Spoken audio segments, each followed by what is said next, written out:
Taoism is an ancient Chinese mystical, philosophical, and religious tradition that emphasizes living in agreement with the Tao. The main work in Taoism is the Tao Te Ching, created by a mysterious author called Lao Tse, which contains profound wisdom and insights. But there are more ancient works that define Tao, like Zhongzi and Lit.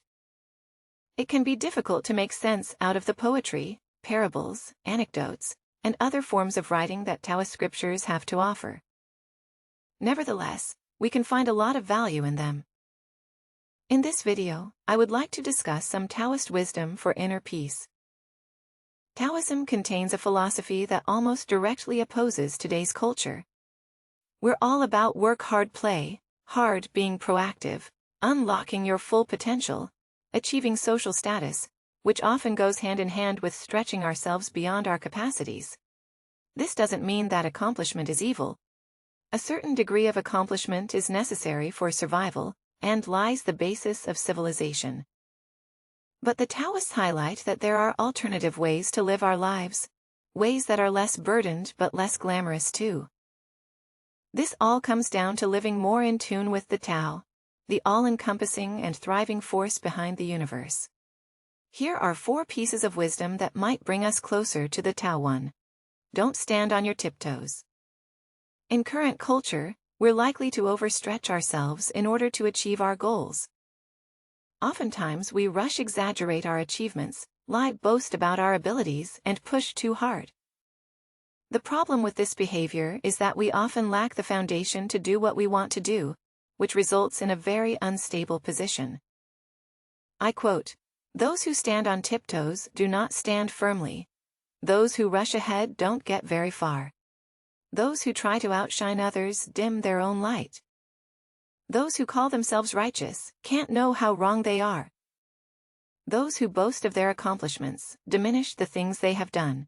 So it's better that we don't rush into tasks, don't buy things that we can't afford, don't lie about our abilities, and don't show ourselves off all the time, because if we do, we put ourselves in an extremely vulnerable and stressful position."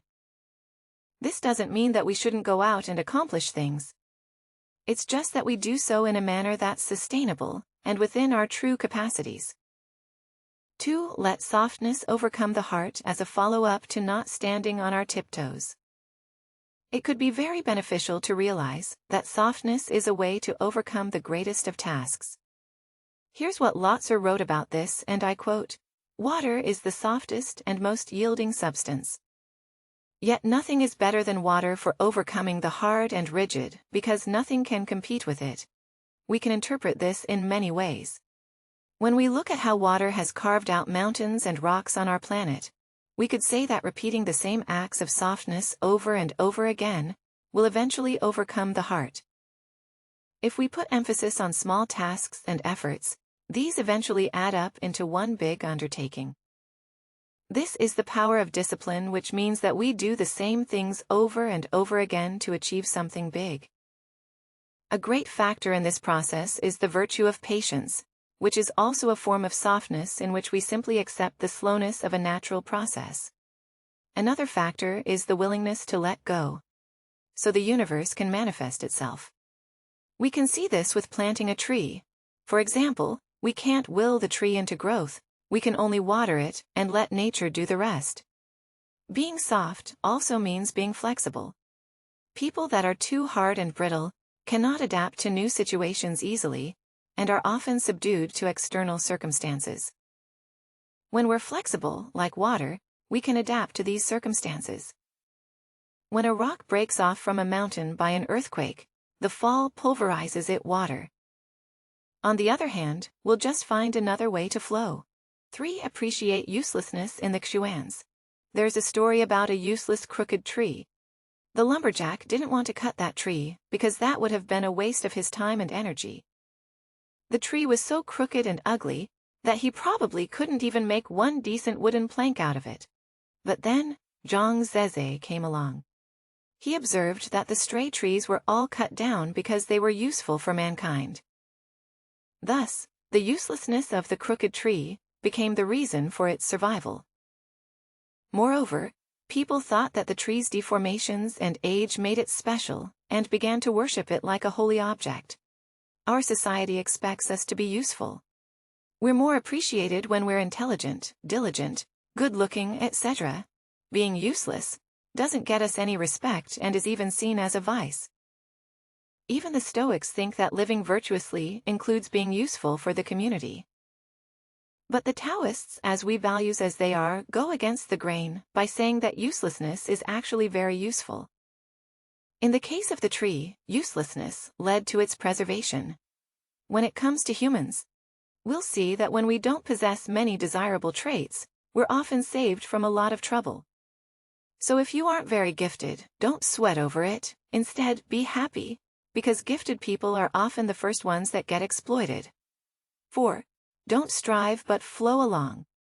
Zhuangzi observed that striving for external things is the same as striving for an illusion. Wealth doesn't buy happiness, and it certainly doesn't buy inner peace. On the contrary, being too much encumbered by possessions can evoke anxiety. I quote, "The ears of the rich are provided with the music of bells, drums, flageolet, and flutes, and their mouths are stuffed with the flesh of fat beasts, and with wine of the richest flavor. So are their desires satisfied till they forget their proper business. Theirs may be pronounced a condition of disorder, sunk deeply in their self-sufficiency. They resemble individuals ascending a height with a heavy burden on their backs. Their condition may be pronounced one of bitter suffering. The Taoists see any kind of grasping towards externals, and tightly holding on to them as unnatural. It's not aligned with the Tao, so to say, but current society seems to completely revolve around this. And perhaps this is one of the main reasons why so many people are on antidepressants these days and flee in drugs and alcohol. A healthier way would be to stop, strike, and let go. And when we flow along with the current of life, we'll find out that many things will come to us, and that it doesn't take much in a materialistic sense to be satisfied. When a bird drinks from a pond, it only fills its belly with enough water to keep on living. Even animals in hibernation eat just enough to survive the coldness and scarcity of the winter.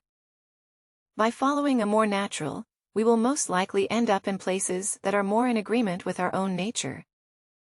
The act of striving often blinds us to the things that already are, and the possibilities that life presents, and that we can simply take without effort. So it can't harm us to lay down the arms for a while, and just experience what the universe has in store for us, instead of constantly striving for a conceptual future. Thank you for watching.